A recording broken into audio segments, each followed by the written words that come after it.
الحمدللہ رب العالمین۔ بسم اللہ الرحمن الرحیم نحمدہ ونصلی علی رسولہ الکریم۔ قابل احترام بھائیوں، دوستوں، بزرگوں، میری بہنوں، آپ سب کو السلام علیکم ورحمۃ اللہ وبرکاتہ۔ اور مجھے بے حد خوشی ہے آپ کے شہر آنے کی، اور میں سب سے پہلے اپنے پیارے بھائی، اپنے دوست مولانا عمران بشیر صاحب کا دل کی گہرائیوں سے شکریہ ادا کرتا ہوں کہ جنہوں نے مجھے موقع دیا میں آپ تک آؤں، پھر آپ تمام بہنوں اور بھائیوں کا کہ آپ لوگ آ گئے، اور آپ لوگوں کے آنے سے مجھے کتنی خوشی ہوئی ہے اور کتنی تسلی ہوئی ہے کہ میں آپ کو بیان نہیں کر سکتا۔ میں اللہ سے بس دعا ہے کہ اللہ پاک ہی آپ کو اس کا اجر عطا فرمائے اور اپنی شان کے مطابق عطا فرمائے۔ آپ مولوی عمران صاحب سے دینی اور اصلاحی بیانات سنتے ہی رہتے ہیں، پتہ نہیں کیوں میرے دل میں آتی ہے کہ آج میں آپ لوگوں کو اپنی کارگزاری سناؤں کہ اللہ نے موسیقی سے اس طرف لانے کا جو میرا انتظام کیا وہ کیسے کیا۔ آئیں آج آپ کو میں یہ سناتا ہوں۔ آپ یقین کریں گے کہ یہی دن تھے، بالکل جولائی کی شدید گرمیاں تھیں۔ پنجاب میں تو جولائی میں موسم تھوڑا سا قدرے بہتر ہو جاتا ہے، کراچی میں جولائی میں حبس بڑھ جاتا ہے اور بہت بڑھ جاتا ہے۔ تو یہی جولائی کے دن تھے، میں گاڑی میں بیٹھا ہوا، شیشہ اس کا چڑھا ہوا تھا اور میں جا رہا تھا، تو میں نے اپنے بائیں طرف سے ایک جماعت کو گزرتے ہوئے دیکھا۔ مجھے کچھ اس طرح پتا تھا کہ یہ ایسی ایک جماعت ہے جو لوگوں کو مسجد کی طرف لے جاتی ہے اور وہ تنگ ونگ کرتی ہے، لوگوں کو گھروں سے نکال لیتی ہے، تو لوگ اس جماعت سے بھاگتے پھرتے ہیں۔ کچھ ایسا سنا تھا میں نے، کوئی ایک ایسی جماعت ہے۔ تو میرے دل میں یہ خیال آیا کہ دیکھو تم تو آرام سے گھر میں بیٹھے ہوئے ہو، گاڑی میں بیٹھے ہوئے ہو، پر یہ دیکھو یہ بیچارے لوگوں کو نماز کی طرف، اللہ کی طرف بلا رہے ہیں، اور ان کے کپڑے بالکل بھیگے ہوئے تھے پسینے سے، اور تم ان کے بارے میں غلط سوچ رہے ہو، ایسا نہ ہو کہ آگے جا کے تمہاری گاڑی وجے کہیں۔ تو اپنی گاڑی کو بچانے کے چکر میں نے وہاں سے یو ٹرن مارا، اور یو ٹرن مار کے میں واپس لایا، اور واپس لا کے میں نے گاڑی کو یہ جماعت کے کچھ جو ساتھی تھے ان کے آگے روک لیا۔ روک کے میں گاڑی سے اتر کے میں جو جماعت کا جو سب سے آگے جو تھے بزرگ تھے، میں ان کے پاس گیا اور میں نے جا کے ان سے ایسے ہاتھ کیا، ہاتھ ملا کر میں نے کہا جی آپ بڑا اچھا کام کریں، میرے لیے بھی دعا کریں، ایسے ہی کہہ دیا میں نے۔ تو انہوں نے میرا ہاتھ پکڑ لیا اور مجھے کہنے لگے میں آپ کے لیے ضرور دعا کروں گا۔ اب مجھے کیا پتا کہ گشت پر نکلا ہوا ہو کوئی، اور وہ گشت پہ نکلا ہوا آدمی دعا کرے، یہ کیسے ہو سکتا ہے؟ اللہ قبول نہ کرے۔ ہو سکتا ہے اس اللہ کے ولی نے میرے لیے دعا کر دی ہو۔ اب آپ لوگ اللہ کا نظام دیکھیں میری بہنوں اور میرے بھائیوں، بہت عجیب بات ہے۔ اس جماعت میں ایک جو لڑکے تھے ان میں سے ایک نے اپنی مسجد میں جا کر بتایا کہ تمہیں پتہ ہے آج ہمیں روکا کس نے؟ تو انہوں نے کہا بھائی کس نے روکا؟ کہا وہ سنگر نہیں ہے جنید جمشید، اس نے آج، یہ لوگ مقامی گشت کر رہے تھے، اس نے گشت کے دوران ہمیں روک لیا، اس نے ہم سے ایسے کہا بھائی ہمارے لیے دعا کرنا۔ اور جس مسجد میں اس نے یہ بات کہی، اس مسجد میں ایک نمازی تھا جو تبلیغ میں لگ چکا تھا، وہ 16 سال پہلے میرے ساتھ اسکول پڑھتا تھا۔ اللہ کا نظام دیکھیں، 16 سال پہلے میرے ساتھ اسکول میں پڑھتا تھا، تبلیغ میں لگ چکا تھا۔ اس نے کہا کس نے روکا تمہیں؟ کہا وہ نہیں ہے، وہ سنگر جنید جمشید، اس نے روکا ہمیں۔ اس نے کہا اچھا میں ٹھیک ہے۔ اب میرے اس دوست نے مجھے ڈھونڈنا شروع کیا۔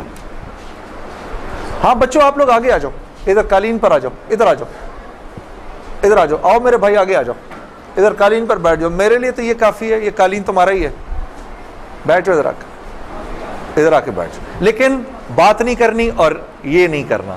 آپ نے انکل کی بات سننی ہے، ٹھیک ہے، یہ نہیں کرنا، یہ نہیں کرو تھوڑی دیر کے لیے، کیونکہ اگر یہ کرتے رہو گے پھر بیٹا سمجھ ہی نہیں آئے گی ہم نے کیا بات کی، ٹھیک ہے۔ 2 منٹ کے لیے شیطانی ہتھ کنڈے سے جان چھڑا لو۔ ہاں اچھا، تو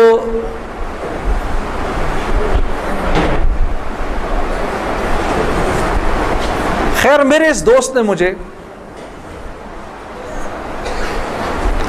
ڈھونڈنا شروع کیا، اور اس واقعے کی کوئی تقریباً 1-1.5 مہینے بعد اس نے مجھے ڈھونڈ لیا، اور ایک دن جی میرے گھر فون آتا ہے، جنید۔ اب میں نے جب اس کا مجھے پہچانا، اس نے بولا جنید مجھے پہچانا، آپ یقین کریں گے میں 16 سال بعد اس کی آواز سن رہا تھا، میں پہچان گیا۔ میں نے کہا جنید بول رہے ہو؟ ہنسنے لگا، تو مجھے پہچان گیا؟ میں نے کہا میں بھی کو پہچان گیا، تو اتنا تو شرارتی لڑکا تھا تو کلاس کے اندر، اور میں نے کہا کیونکہ ہم دونوں کے نام ایک تھے تو تیرے چکر میں بھی بدنام رہتا تھا۔ ہنسنے لگا، یار کمال ہے تو نے مجھے پہچان لیا۔ میں نے کہا ہاں میں نے پہچان لیا، میں نے تیرے سے ملنا ہے۔ میں نے کہا کیوں؟ کہتا ہے بس ایسے ہی، وجہ کوئی نہیں ہے۔ میں نے کہا یار اچھا ہماری زندگی ایسی تھی، شوبز کی زندگی تھی ہماری، کہ ہمارا دل ملنے کو نہیں کرتا تھا کسی سے، یعنی ہم نے مینیجر رکھے ہوتے تھے جو ہمیں صرف لوگوں سے دور رکھتے تھے، ان کا کام تھا لوگوں سے بات کرنا، لوگوں سے ڈیل کرنا، ہم تک کوئی نہ پہنچے بس۔ یہاں تک کہ آپ حیران ہوں گے اگر میں آپ کو بتاؤں، یہ بڑی ایک افسوسناک بات ہے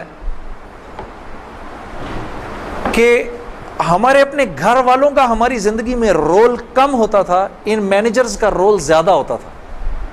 آپ نے گھر کب جانا ہے، بچوں سے کب ملنا ہے، یہ تک ان مینیجروں کے ہاتھ میں ہوتا تھا۔ تو اب کوئی مجھے فون کرے کہ میں نے تم سے ملنا ہے، یہ تھوڑی کہ میں فوراً مل لوں گا اس سے، اب پتہ نہیں اللہ جانے اس نے کیوں ملنا ہے، میرا وقت ضائع کرے گا کیا ہے۔ تو میں نے جنید غنی سے کہا کہ یار بغیر وجہ کے کیوں ملنا ہے تم نے، بس ایسے ہی۔ میں نے کہا انشاءاللہ دیکھو پھر چلو اللہ نے کبھی موقع دیا تو ملیں گے، کڑک میں نے فون بند کر دیا، ہمیں تو عادت تھی فون بند کرنے کی۔ اگلے دن پھر فون آ گیا اس کا، میں نے بولا کیا کام ہے؟ کام کوئی نہیں، ملنا ہے، کیوں؟ یار کوئی وجہ نہیں، مل لیتے ہیں۔ میں نے کہا یار وقت نہیں ہے، فون پہ بات کر لو۔ نہیں فون پہ کام کوئی نہیں ہے، کڑک فون پر۔ ایک دفعہ ہوا، 2 دفعہ، اب اس کا میں ہیلو سنتا تھا فون بند کر دیتا تھا۔ یہ سلسلہ 1-2 مہینے تک چلتا رہا، یہاں تک کہ جنید غنی کو میرے گھر کے نوکروں کے نام یاد ہو گئے، فون اٹھانے والوں کے نام یاد ہو گئے، سب کچھ یاد ہو گیا۔ اس کو سب پتہ ہوتا تھا میں کب پاکستان میں ہوں، کب نہیں ہوں، کب کہاں ہوں، سب۔ ایک دن اس کا فون آیا، تو جب میں نے فون رکھنے لگا مجھ سے کہتے دیکھ میں تجھے اللہ کا واسطہ دیتا ہوں میری 1 منٹ کی بات سن لے۔ میں نے بولا بولو۔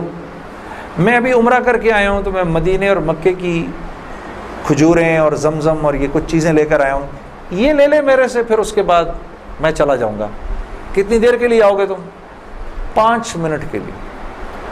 میں نے کہا ہاں 5 منٹ۔ جنید غنی یاد رکھنا 5 منٹ، 5 منٹ۔ دوپہر کو مجھے یاد ہے 3:30 بجے ابھی تک پلاننگ ہوئی، جنید غنی صاحب آئے۔ اب میں نے جب جنید غنی کو دیکھا تو میرا تو دماغ ہی چکرا گیا۔ کیا دیکھتا ہوں، سفید لباس ہی جیسے مولوی صاحب نے پہنا ہوا ہے، سر پہ پگڑی، اتنی بڑی داڑھی، اوپر واسکٹ پہنی ہوئی اس نے، پائنچے اس کے اوپر۔ میں نے کہا جنید غنی یہ تجھے کیا ہو گیا؟ کہتا ہے مجھے کیا ہو گیا؟ میں کیا کہوں تجھے کیا ہو گیا؟ میں نے کہا یہ تیرا حال تیرے جیسا ہے شیطان، یہ اتنا بڑا بزرگ بنا ہوا، آؤ بیٹھو میرے پاس۔ آیا میرے پاس بیٹھا، اس نے مجھے کھجوریں دیں، زمزم دی، جانماز دی، اور پورے 5 منٹ میں کہتا ہے میرے 5 منٹ پورے ہوئے، اب میں چلتا ہوں۔ میں نے کہا نہیں اب بیٹھ جاؤ۔ بیٹھ جاؤ, مجھے بتاؤ یہ سب کیا ہے. پھر مجھے کہنے لگا چل چھوڑ اس کو یار, اسکول کی بات کرتے ہیں. میں نے کہا اسکول چھوڑو, مجھے بتاؤ یہ کیا ہے, یہ کنہوں نے تمہارا حال کیا. یہ مجھ سے کہنے لگا مل لو ان سے. میں نے کہا ہاں میں نے ان سے ملنا ہے, میں نے ان سے ملنا ہے. آپ سوچو کوئی آدمی تبلیغ والوں کے چنگل میں پھنس جائے, ہاں, تو مجھ سے کہتا ہے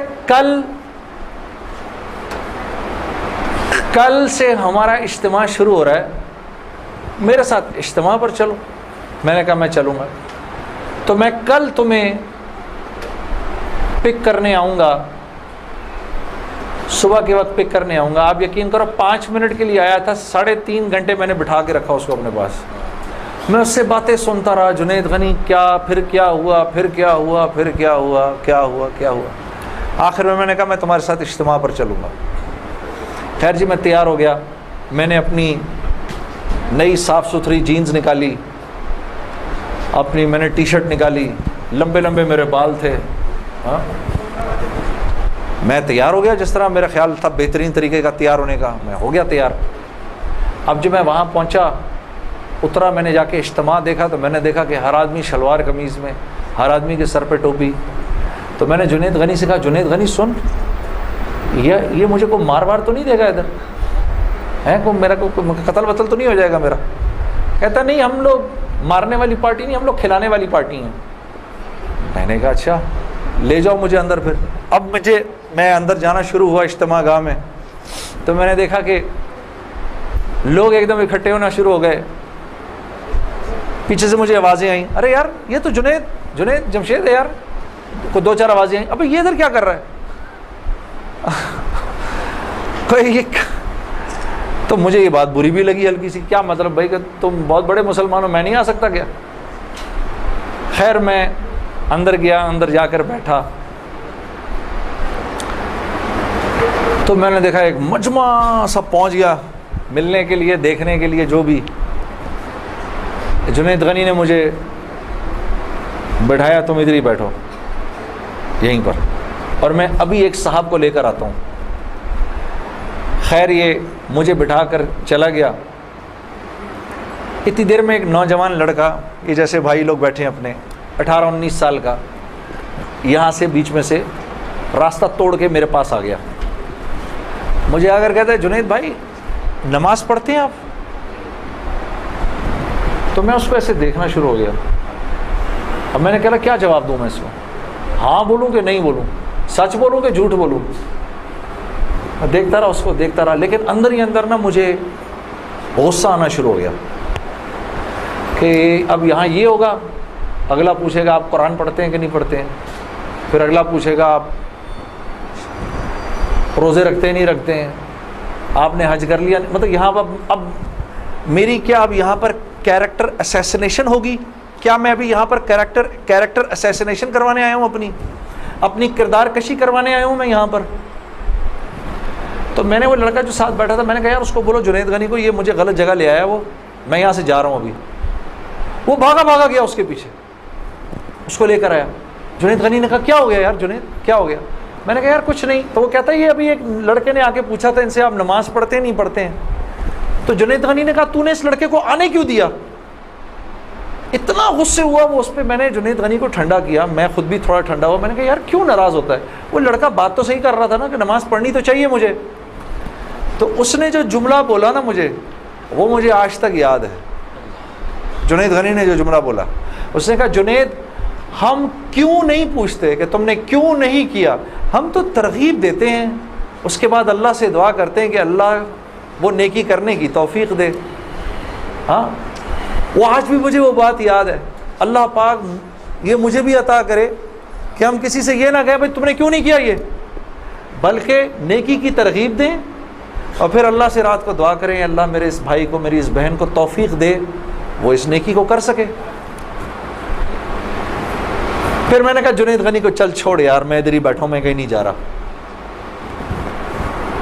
اب جنید غنی صاحب نے ایک صاحب کو بلایا, ان کا نام تھا ڈاکٹر بلند اقبال. ابھی جب میں شان رمضان ابھی شان رمضان کر رہا تھا نا, یہ ابھی کچھ پچھلے رمضان میں, تو ڈاکٹر بلند اقبال صاحب بڑے عرصے بعد مجھے ملنے آئے، میں ملا ان سے، بڑی خوشی ہوئی، میں نے ان کو یاد کرایا وہ واقعہ جو میں اب آپ کو سنانے لگا ہوں۔ تو ڈاکٹر بلند اقبال صاحب میرے سامنے آ کے بیٹھ گئے، اور ڈاکٹر بلند اب تبلیغ والوں کا، بہن میں ذرا سا آپ کو بتاؤں کہ تبلیغ والے نا اب وہ سامنے والے کو جانتے نہیں ہیں، لیکن اس کو اللہ کی دعوت تو دینی ہے، تو آپ پہلے اس سے پوچھتے ہیں بھائی آپ کیسے ہیں، خیریت سے ہیں، آپ کا اسم گرامی کیا ہے؟ اچھا ماشاءاللہ ماشاءاللہ، بڑی خوشی ہوئی آپ سے مل کے، یہ میرا نام ہے، بڑا اچھا کیا آپ آئے۔ پھر باتوں باتوں میں پوچھتے ہیں کہ آپ کیا کرتے ہیں، تو میرے سے بھی انہوں نے پوچھ لیا، تو جنید صاحب آپ کیا کرتے ہیں؟ تو میں چپ کر گیا۔ اچھا کوئی بات نہیں، آواز آ رہی ہے نا میری؟ ٹھیک ہے، اللہ آپ لوگوں کو خوش رکھے۔ جی جی، میرے سے پوچھنے لگے جنید صاحب آپ کیا کرتے ہیں؟ اب میں اس کی شکل دیکھنا شروع ہو گیا، میں نے کہا ابھی تک تو جی جی جی اچھا اچھا اچھا اچھا ہو رہی ہے اس کی ریکارڈنگ؟ اچھا اچھا، چلو آپس میں بات نہیں، آپس میں بات نہیں، میرے سے سن لو، آپس میں بات نہ کریں۔ تو میرے سے نا اب میں ان کی شکل دیکھوں، میں نے کہا اب تک مار نہیں پڑی تو اب پڑے گی، اب جو میں نے بتایا نا میں کیا کرتا ہوں۔ تو میرے چہرے کے بدلتے ایکسپریشنز دیکھ کے نا جنید غنی نے ان سے کہا ارے ڈاکٹر صاحب آپ اس کو نہیں پہچانتے، یہ وہ ہے نا جس نے دل دل پاکستان گایا ہے۔ ڈاکٹر صاحب کہتے ہیں ارے واہ واہ واہ واہ واہ واہ واہ واہ، مسلمان کی تو شان ہی یہی ہے، جس کام کو کرتے آگے بڑھ جاتا ہے۔ میں نے کہا یہ آدمی ٹھیک آدمی ہے،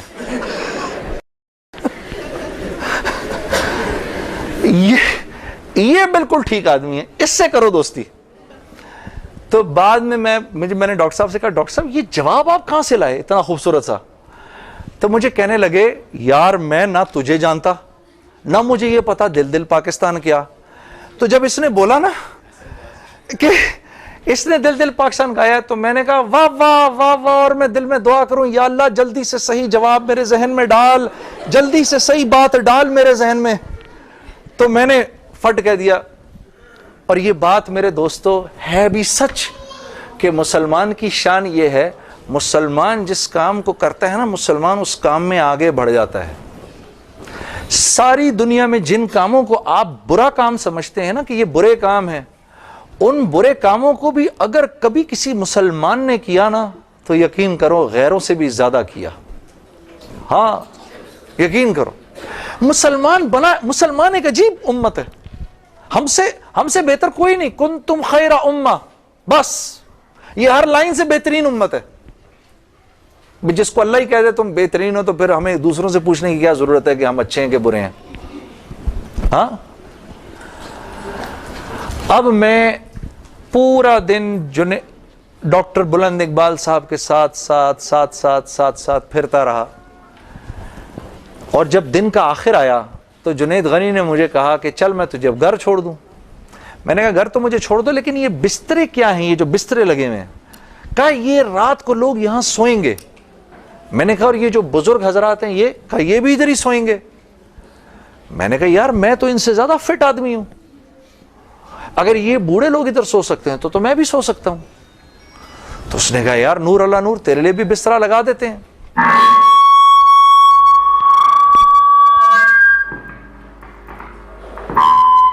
جی اب ٹھیک ہے، تو مجھے کہنے لگا تیرے لیے بھی بسترا لگا دیتے ہیں۔ میں بھی سو گیا ادھر ہی اس رات کو۔ وہ شاید زندگی کی پہلی دفعہ زندگی میں رات کو تہجد کی نماز پڑھی، اٹھا دیا اس نے بیچ میں۔ تو ایک دن گزرا، دوسرا دن گزرا، تیسرے دن مولوی طارق جمیل صاحب کا بیان تھا۔ اب مجھے تو نہیں پتا یہ کون ہے، ہاں جب مولوی صاحب نے بیان کیا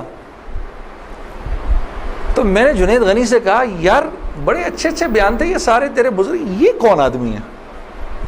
کہنے لگا یار یہ ہیں ہمارے ایک مولانا۔ میں نے کہا یار میں نے ان سے ملنا ہے۔ کہتا یار ان سے نہیں مل سکتا کوئی۔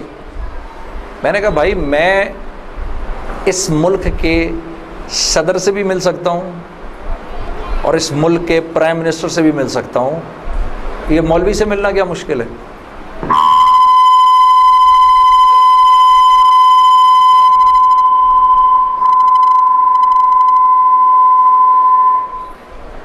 اب ٹھیک ہے، ٹھیک بہترین، تھوڑا سا اور، تھوڑا سا اس کا گین تھوڑا کم کر دو، ٹھیک ہے؟ ان میں سے زیادہ تر لوگوں کو نہیں پتا کہ اس مائک سے میرا تعلق جو ہے وہ ان ساروں کی عمروں سے بھی پرانا ہے۔ اچھا اب ٹھیک ہے، اب ٹھیک، آپ لوگوں کو پیچھے آواز آ رہی ہے؟ بس تو خیر میں نے اس کو کہا مجھے ملنا ہے، ہر صورت میں ملنا ہے۔ کہنے لگا یار کس طرح کریں گے، چل میں تجھے لے کے چلتا ہوں۔ خیر جی ہم پورے مجمع میں سے نکلے دونوں، کرتے وہ پیچھے حضرات کے ٹینٹس لگے ہوئے تھے، کرنگی میں ہوا تھا یہ کراچی کا اجتماع، میں اور یہ بات کر رہا ہوں 1997 سپٹمبر 1997 3 سپٹمبر، مجھے ابھی تک یاد ہے، میری سالگرہ تھی 3 سپٹمبر 1997۔ عمر بھی بتا دوں میری کیا ہو گئی تھی، معلوم ہے سب؟ آپ کو سب کو پتہ چلے گا 50 سال کا تو ہو ہی گیا ہوں نا میں، ہاں اب کیا ڈرنا، جو 50 سال کا بندہ ہو جائے وہ کیا عمر چھپایا اپنے۔ خیر تو میں جب ادھر پہنچا تو وہاں پر ایک لڑکا ایسے ڈنڈا لے کر کھڑا ہوا مولوی صاحب کے کمرے کے باہر، تو مجھے دیکھ کر وہ مسکرانے لگا، جنید بھائی آپ ادھر کیا کر رہے ہیں؟ اب مجھے 3 دن تو گزر گئے تھے۔ میں نے کہا کیوں بھائی، میں کیوں نہیں آ سکتا ادھر، تو بڑا مسلمان ہے میرے سے۔ ہنسنے لگا، نہیں وہ میں نہیں کہہ رہا، میں آپ کو دیکھ کے تھوڑا حیران ہو گیا، کیا کام ہے؟ میں آپ کا بڑا فین ہوں۔ میں نے کہا اچھا، تو میں نے کہا کہ مجھے یہ جو تھے نا مولانا طارق جمیل، ان سے ملنا ہے۔ کہ یار جنید بھائی ان سے تو ملنے کی کسی کو اجازت نہیں ہے۔ میں نے کہا تم جا کر بتاؤ تو صحیح کہ میں نے ملنا ہے۔ اچھا میں کچھ کرتا ہوں۔ خیر وہ اندر گیا، اس نے اندر جا کر کہا کہ آپ آئیں اندر۔ تو میرا دوست جنید غنی مجھے لے گیا۔ آپ یقین کرو میں نے مولوی طارق جمیل صاحب کو زندگی میں کبھی اکیلے بیٹھے نہیں دیکھا، وہ اللہ نے شاید اس دن ملوانا تھا یا بات کروانی تھی، اکیلے بیٹھے ہوئے تھے خیمے میں اپنے۔ جنید غنی نے جا کر اندر کہا مولانا میرا ایک دوست ہے جنید جمشید، وہ آپ سے ملنا چاہتا ہے۔ مولانا نے کہا کون؟ جنید جمشید؟ میں باہر کھڑا حیران ہو گیا، ان کو کیسے پتا میں کون ہوں؟ اندر بھیجو اس کو، اندر بھیجو۔ مجھے بلایا اندر اور جنید غنی کو کہا تم باہر جاؤ، تم باہر انتظار کرو۔ وہ باہر چلا گیا، یہ نوجوان جیسے بیٹھا ہے ایسے جا کے میں مولوی صاحب کے سامنے بیٹھ گیا، اور مجھے ایسے تیز نظروں سے انہوں نے دیکھنا شروع کر دیا۔ میں نے کہا آپ مجھے ایسے کیوں دیکھ رہے ہیں؟ کہتے ہیں میں تجھے نہیں دیکھ رہا، میں تو اللہ کی شان دیکھ رہا ہوں۔ میں نے کہا جی کیا مطلب؟ کہا تیرے بڑے بڑے بورڈ لگے ہیں فیصل آباد کے اندر، بڑے بڑے بورڈ لگے ہیں۔ میں اکثر ان بورڈز کو دیکھ کر کہتا تھا، مجھے بعد میں مولانا نے بتایا، میں ان کو بورڈز کو دیکھ کر کہتا تھا ہر ایک کو ہدایت مل سکتی ہے، اس کو نہیں مل سکتی۔ ہاں آج میں جب ادھر ایئرپورٹ آ رہا تھا تو ایئرپورٹ پہ تیرا بڑا سا بورڈ لگا ہوا تھا، ایسے ہی میرے دل میں آئی یا اللہ کیا یہ نہیں ہو سکتا کہ اس سے میری ملاقات ہو جائے، اور تو میرے سامنے بیٹھا ہے، میں اللہ کی شان دیکھ رہا ہوں۔ تو میں نے کہا اچھا۔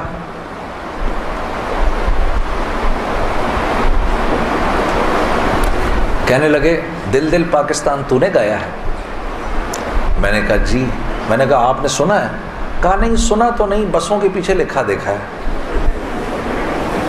میں نے کہا چلو یہ کسی یوں پہنچا نہ پہنچا، آئے تو صحیح برسر الزام ہی آئے، ہاں ہوٹوں پہ کبھی ان کے میرا نام ہی آئے تو صحیح برسر الزام ہی آئے۔ میں نے کہا چلو یوں نہیں تو یوں سے، تعارف یوں نہیں ہوا تو یوں ہو گیا، بسوں کے پیچھے تو لکھا دیکھ لیا۔ کوئی نہیں ادھر سنو، اور یہ ہمارے ملک کی سوغات ہے، اس پہ گھبرانا نہیں چاہیے یار. ایسے ہو جاتے ہیں، ہائے یہ کیا، ارے یار کیا ہو گیا، بجلی چلی گئی نا، آ گئی. یہ تو ہمارے ملک کی سوغات ہے، اس پہ گھبرانا نہیں چاہیے. ہاں اس پہ اس لیے نہیں گھبراؤ. آپ نہیں گھبراؤ گے نا تو غیر بھی نہیں گھبرائیں گے. جب آپ گھبرا جاتے تو غیر بھی کہتے ہیں ہاں یار کوئی عجیب سی بات ہو گئی ہے. تو ہاں ان کو بھی بولو یوز ٹو ہو جاؤ بھائی، ہم لوگ مل بانٹ کے کھانے والے ہیں. کبھی آپ کے گھر نہیں تو کبھی ان کے گھر نہیں، ہاں کبھی میرے گھر تو کبھی آپ کے گھر. تو اس پہ گھبرانا نہیں چاہیے. خیر، تو میں نے مولوی صاحب سے کہا مولانا میرا ایک سوال ہے. ایک پاکستانی نوجوان میری عمر کا، جس نام شہرت کا تصور بھی نہیں کر سکتا، وہ سب کا سب میرے پاس موجود ہے، لیکن میں اندر سے خالی ہوں. لوگ اس بات کو نہیں جانتے. لوگ سمجھتے ہیں کہ میں بہت خوش ہوں، لیکن میں اندر سے بہت پریشان ہوں. بہت اضطراب ہے اور اس کی وجہ مجھے سمجھ نہیں آتی. فرمانے لگے تیرا مسئلہ یہ ہے کہ تجھے چوٹ لگی ہے سیدھے گھٹنے پر اور تو مرم لگا رہا ہے الٹے گھٹنے پر. میں نے کہا جی وہ کیسے؟ فرمانے لگے دیکھو اللہ نے انسان کو دو چیزوں سے بنایا ہے. ایک مٹی سے بنایا ہے، ایک جسم سے بنایا ہے جو کہ مٹی کا بنا ہوا ہے، اور ایک روح ہے جو اللہ کا امر ہے. ٹھیک؟ تو جسم کیونکہ مٹی کا ہے اس لیے اللہ نے اس کی ہر ضرورت کو مٹی میں رکھا ہے. جو کھانا ہم کھاتے ہیں، جو کپڑے ہم پہنتے ہیں، جو پانی ہم پیتے ہیں، جن گھروں میں ہم رہتے ہیں، جو چیزیں ہم استعمال کرتے ہیں، یہ سب جسم کی ضرورت کی چیزیں ہیں. اور کیونکہ جسم مٹی کا ہے تو اللہ نے ان تمام ضرورتوں کو مٹی میں رکھا ہے. روح اللہ کا امر ہے، یہ آسمانوں سے آئی ہے تو اس کی خوراک بھی آسمانوں پر ہے، زمین میں نہیں ہے. پھر فرمانے لگے اگر میں تم کو سونے کے ایک محل میں بند کر دوں اور 4 دن کھانے کو نہ دوں تم کیا کرو گے؟ میں نے کہا ظاہر سی بات ہے میں چیخوں گا کہ مجھے کچھ کھانے کو دو. کہا بس یہی حال تیری روح کا ہے کہ تیرا جسم اچھے اچھے کپڑے پہنتا ہے، بڑی بڑی گاڑیاں چلاتا ہے، اچھے اچھے محلوں میں رہتا ہے، اور تو اپنے آپ کو سیٹسفائی کرنا چاہتا ہے، لیکن اندر تیری روح جو ہے وہ بھوکی ہو کے جب چیختی ہے تو تیرے سر میں درد ہوتا ہے. تو اس روح کی بھوک کا بھی تو علاج کر. تو میں نے کہا اس کی خوراک کہاں ہے؟ کہا یہ آسمانوں سے آئی ہے تو اس کی خوراک بھی آسمانوں پر ہے، زمین میں نہیں ہے. اور دل کے سکون، چین اور اطمینان کا تعلق اس مٹی کے بنے ہوئے جسم سے نہیں ہے بلکہ اس آسمان سے آئی ہوئی روح سے ہے. تو میں نے کہا اس کی غذا کیا ہے؟ فرمانے لگے اس کی غذا اللہ کا کلام ہے، اللہ کے حکم ہے. اس کی غذا نبی کی زندگی ہے، نبی کے طریقے ہیں، نبی کی سنت ہے. وہ جب تک اس کو ملیں گے نہیں یہ بھوکی رہے گی، اور جب یہ بھوک کر چیخے گی تو پھر تم تو مسلمان ہو، تمہیں تو پتہ ہے، غیروں کو تو پتہ نہیں. وہ دماغ کی اس چیخ کو سلانے کے لیے کبھی شراب پیتے ہیں، کبھی نشے کرتے ہیں، لیکن یہ تو جب تک روح بھوکی ہے اس وقت تک اندر سے تم مضطرب رہو گے، سکون چین نہیں ملے گا. اور پھر قرآن کی وہ آیت پڑھی مجھے آج بھی یاد ہے، الا بذکر اللہ تطمئن القلوب، کہ اللہ پاک چیلنج دے رہے ہیں سب کو کہ اگر دل کا سکون، چین اور اطمینان چاہیے میرے بندو، مالداروں، حکومت والوں، دولت والوں، شہرت والوں، اگر تمہیں دل کا سکون، چین، اطمینان چاہیے تو تمہیں مجھ سے تعلق بنانا پڑے گا، مجھ سے یاری لگانی پڑے گی. مولانا کی یہ بات سن کر میں تو پہلے ہی پریشان تھا، 3 دن سے بیان سن رہا تھا، میں تو دھاڑے مار کے رونا شروع ہو گیا. روتا رہا بڑے دیر تک. پھر جب مجھے تھوڑا سا چین آیا تو میں نے کہا مولوی صاحب اس کا مطلب کیا ہے، میری پوری زندگی برباد ہو گئی؟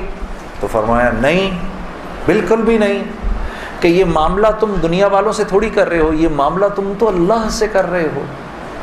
اور اللہ کے ہاں معاملہ کیا ہے اللہ کے ہاں معاملہ کیا ہے کہ ابھی انسان اللہ رب العزت سے معافی مانگنے کا ارادہ ہی کر رہا ہوتا ہے، دل میں ابھی خیال ہی آ رہا ہوتا ہے کہ اللہ رب العزت اگلے پچھلے معاف کر دیتے ہیں سارے۔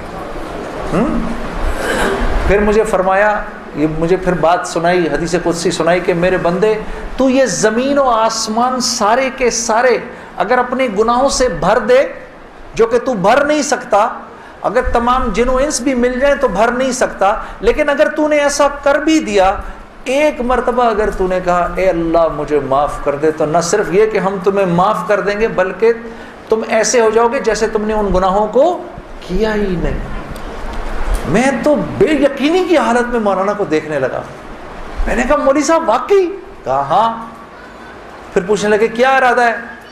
اب میرا ارادہ میوزک چھوڑنے کا تو نہیں تھا کہ میں نے کہا ادھر آؤ، وہ کیا کہ نمازیں بخشوانے آئے، کیا روزے گلے پڑ گئے؟ ہاں جی، میرا تو کوئی پروگرام نہیں تھا میوزک چھوڑنے کا، لیکن گناہ بھی بخشوانے تھے۔ تو پھر مجھے کہنے لگے توبہ کرو گے؟ میں نے کہا مولوی صاحب کس چیز سے؟ کہا اپنی اس پچھلی زندگی سے۔ میں سوچ میں پڑ گیا۔ اچھا، میں نے کہا جی میں توبہ کرتا ہوں۔ میں نے توبہ کی، یا اللہ میوزک چھوڑنے کا تو میرا کوئی موڈ نہیں، یہ مولوی بھی اللہ جانے کیا کہہ رہے ہیں، لیکن اگر تجھے اس سے کوئی میرے لیے بہتر زندگی نظر آتی ہے تو تو مجھے اس زندگی پہ لگا دے کہ واقعی میں چاہتا ہوں کہ تجھے راضی کر سکوں، تجھے خوش کر سکوں۔ اے اللہ پچھلی پوری زندگی پر توبہ کرتا ہوں، اگلی زندگی تیرے حکموں پر چلنے کی کوشش کروں گا۔ اگر تو واقعی ایسا ہے جیسا یہ مولوی صاحب فرما رہے ہیں تو تو مجھے معاف کر دے۔ میں نے کہا توبہ کر لی۔ مولوی صاحب نے کہا اب کیسا محسوس کر رہے ہو؟ میں نے کہا جی بہت ہلکا۔ پھر میں نے کہا لیکن مولوی صاحب بات تو یہ ہے کہ اگر میرے پچھلے سارے معاف ہو گئے اور اس پر اللہ نے اگر جنت دی تو میری تو بہت ہی بڑی جنت ہوگی، آپ سے بھی بڑی۔ تو فرمانے لگے نہیں بیٹا اتنی جلدی نہ کرو، تمہیں وصول تو ہم ہی نے کیا ہے، جو تجھے ملے گا اس سے تو بڑا ہمیں ملے گا ہی ملے گا۔ ہاں، لیکن میں نے کہا مولوی صاحب، اور بہنیں اس بات کی تصدیق کریں گی، موسیقی تو روح کی غذا ہے کہ نہیں؟ ہاں، یہ سیالکوٹ کی خواتین یقین کرو پورے ملک کی پہلی بہنیں ہیں جو کہہ رہی ہیں نہیں، ورنہ اگر کسی نے نہیں بولا تو چپ ضرور رہی ہیں۔ سارے مردوں نے بولا ہے موسیقی روح کی غذا نہیں ہے۔ موسیقی روح کی غذا ہے جی؟ یہ دیکھو اب آواز آئی ہے، اب ایسا لگ رہا ہے کوئی بیٹھ کے سن رہا ہے جی۔ موسیقی روح کی غذا ہے جی؟ شاباش، اللہ آپ لوگوں کو اس پر چلا دے۔ اللہ رب العزت آپ کے موبائلوں میں جتنے بھی گانے ہیں سب اڑا دے اسی وقت، گھروں میں جتنی کیسٹیں ہیں سب ٹوٹ جائیں، اللہ کرے ساری سیڈیاں ٹوٹ جائیں، اللہ پاک ایسے کرے گانے کی آواز ہی نہ سننے کو ملے آج کے بعد آپ میں سے کسی کو۔ یہ سوچ لو، آمین قبول ہو جائے گا، اب سوچ کے بولنا آمین۔ تو مولوی صاحب نے مجھے کہا کہ نہیں، موسیقی روح کی غذا نہیں ہے، موسیقی نفس کی غذا ہے۔ موسیقی کس کی غذا ہے؟ نفس کی۔ یہ واقعی نفس کی غذا ہے، اور یہ ایسا زہر ہے، ایسا زہر ہے، یہ جب اندر جاتا ہے تو پتہ ہی نہیں چلتا کہ نقصان کتنا کر گیا ہے۔ ٹرائی نہ کرنا، لیکن آپ کہیں جا کر اللہ کی بات سنیں، اس کے بعد جا کر 5 منٹ کا گانا سنیں، ساری صفائی ہو جائے گی، اندر ساری صفائی ہو جائے گی۔ میں یہ نہیں کہ بعد میں مجھ سے لوگ پوچھتے ہیں حلال ہے حرام ہے، اس کے لیے تو یہ مولوی بیٹھے ہوئے ہیں نا، ان سے پوچھو۔ میں آپ کو وہ بتا رہا ہوں جو ہوتا ہے، میں آپ کو وہ بتا رہا ہوں جو ہوتا ہے، کہ یہ انسان کو بے باک کر دیتی ہے۔ مجھ سے کسی نے پوچھا بھائی اپنے ملک کے لیے گانا، میں کبھی اپنے ملک کے لیے گانا وہ ایک اور چیز ہے، میں ان گانوں کی بات کر رہا ہوں جن کو عام طور پہ لوگ سن رہے ہوتے ہیں بازاروں میں، ہاں، اور پھر کہتے ہیں اس کے سننے میں کیا ہے۔ ارے یار میں کیا بتاؤں آپ کو کیا ہے، خدا کی قسم اگر وہ زندگی اس زندگی سے بہتر ہوتی مجھے کیا تکلیف تھی. مجھے ایک ساتھی کہنے لگا اب تو آپ کے لیے اس زندگی کی طرف جانا بڑا مشکل ہے. میں نے کہا کوئی مشکل نہیں, گلا تو وہیں کا وہیں ہے, گا سکتے ہیں, لیکن اب اس زندگی کی طرف جانے سے بہتر لگتا ہے کہ میں آگ میں چھلانگ مار دوں, کہ وہ اس قدر خطرناک زندگی, وہ اتنی ایک, یقین کرو پوری, صرف گانا نہیں ہوتا, وہ ایک پوری زندگی ہے, وہ ایک پوری زندگی کا نام. جیسے یہ ایک پوری زندگی کا نام ہے نا, صرف دعوت کے 2 بول نہیں ہیں. ہاں, میرے دوست مجھ سے لڑتے تھے, یار تو ادھر گانا گا, ادھر جا کے اذان دے دے. ارے میں نے کہا نہیں ہوتا ایسے نہیں ہوتا بھائی. گانا گانے والے کو تو اذان کی آواز سے نعوذ باللہ نعوذ باللہ نعوذ باللہ کراہیت آتی ہے, کراہیت آتی ہے. مجھے یاد ہے ہم کانسرٹ کر رہے ہوتے تھے اور مغرب کی اذان اگر ہوتی تھی, یقین کرو وہ, کیونکہ وہ تو دعوت کے بول ہیں نا, ادھر تو ایک غلط کام ہو رہا ہے نا, وہ تو دعوت کے بول ہیں. وہ دعوت کے بول جب ہمیں سنائی دیتے تھے تو وہ ہمارے سینے کو پھاڑ کے نکل جاتے تھے. ایسے تھوڑی ہوتا ہے, یہ کوئی کھیل مذاق ہے کیا, یا یہ کوئی ٹی وی کا پروگرام ہے کہ جس میں ایکٹنگ ہو رہی ہے کہ نہیں بھئی ادھر جا کر اذان دے دی, ادھر جا کے گانا گا دی, ادھر جا کے اذان دے دی. ایسے نہیں ہوتا. اور پھر اللہ کے نیکی کے کام کرنے کی تو اللہ کی طرف سے توفیق ملتی ہے میرے دوستوں. ہاں, عمل صالح کرنے کی تو توفیق ملتی ہے. یہ ایسی تھوڑی کو میرا مطلب ہے خالہ جی کا کھیل ہے کہ 95% نماز نہیں پڑھ رہا اور 5% نماز پڑھ رہا ہے. کیوں ہے ایسا؟ سب کیوں نہیں پڑھ رہے؟ من جانب اللہ توفیق ملتی ہے. خیر جی, میں کھڑا ہوا, میں نے کہا اچھا مولانا آپ سے وعدہ تو کر لیا. میرے دوستو میں باہر نکلا سوچتا ہوا, میرے اندر آپ یقین کرو ایک تلاطم برپا ہو گیا. ہاں, ایسی میرے اندر ایک خیر و شر کی نا جنگ شروع ہو گئی, ایسے کر کے ایسی جنگ, راتوں کو اٹھ جاتا تھا میں اور پوری رات بیٹھا رہتا تھا, ایسے جانماز کھول کے میں بیٹھ جاتا تھا, سوچتا رہتا تھا میں کیا کرنے لگا ہوں. ایک لمحے خیال آتا تھا نہیں بڑی نیکی کا کام کر رہا ہے تو لوگوں میں محبتیں پھیلا رہا ہے, لوگ خوش ہو رہے ہیں. دوسری طرف خیال آتا تھا یار کیا یہ اللہ رسول کو یہ بات منظور ہے, ان کو پسند ہے, میں کیا کر رہا ہوں. پھر یہ خیال آئے ارے نہیں ان مولویوں کی نہ سننا. پھر یہ خیال آئے, یاد رکھنا آپ کو میں 2-4 وہ باتیں بتا رہا ہوں جو میرے پہ گزری, یہ میں گر کی باتیں بتا رہا ہوں آپ کو. جب شیطان اپنا چکر چلائے گا نا 2 باتیں کرنے کو کہے گا, یاد رکھنا. پہلی بات, یار یہ تبلیغ والوں سے اب ملنا مت, مولانا سے بات نہ کرنا, ملنا مت. دوسری, مسجد میں نہ جانا. 2 کام نہ کرنا کبھی, ایک تبلیغ والوں سے ملنا مت, ایک مسجد میں نہ جانا. اور بہنوں یہی تمہارے ساتھ ہوگا. وہ جو ہے نا وہ اپنا تبلیغی ساتھی, اس کی بیوی, اب اس کو فون نہ کرنا آئندہ, ٹھیک ہے, اس کے گھر نہ جانا, اب تعلیم میں نہ جانا, کیونکہ اس کو پتا ہے یہ وہاں گئی اور عورت کا دل تو مرد سے 10 گنا زیادہ جلدی اللہ کی بات کو لے لیتا ہے. ہاں, فوراً. میں واپس آ کے بیوی کو کارگزاری سناتا تھا تو میں اس کی حالت بدلی بھی دیکھتا تھا, حالانکہ وہ نہ مسجد آئی نہ اس نے وہ اعمال ہوتے دیکھے. اس لیے میں آپ کو بتا رہا ہوں بھائی, جب آپ نکلا کرو گھر واپس آ کر بیوی کو سب بتایا کرو ہم نے کیا کیا. وہ جذبات بنتے ہیں گھر والی کے, اور جب گھر والی کے جذبات بنتے ہیں تو پھر بچوں کی صحیح تربیت شروع ہوتی ہے. دین ان کی زندگی میں آیا تو گھر کے اندر آ گیا, جب تک آپ کی زندگی میں ہے گھر سے باہر ہے. گھر والی کی زندگی میں آ گیا, گھر کے اندر آ گیا. تو میں آہستہ جو بھی 3 دن میں سنتا تھا آ کر گھر والی کو, عائشہ کو بتاتا تھا, عائشہ آج یہ سنا, آج یہ سنا, آج یہ سنا. کرتے کرتے آہستہ پھر میں نے اپنی ماں کو بتانا شروع کیا, مرحومہ کو. اللہ کی شان, میں آج بھی اللہ کا شکر کرتا ہوں, مجھے موقع محل نہیں تو میں آپ کو کبھی بتاؤں جب میری ماں کا انتقال ہوا تو کیسے ہوا. میرے دل کی دعا ہے اللہ ہر عورت کو دنیا سے ایسے لے کے جائے جیسے ہماری والدہ گئیں. تو وہ میں اپنی ماں کو بتاتا تھا، میری ماں بھی ایک دم، اس نے بھی جلدی جلدی لینا شروع کر دیا، کرتے کرتے میری ماں ہم سب گھر کی خواتین میں سب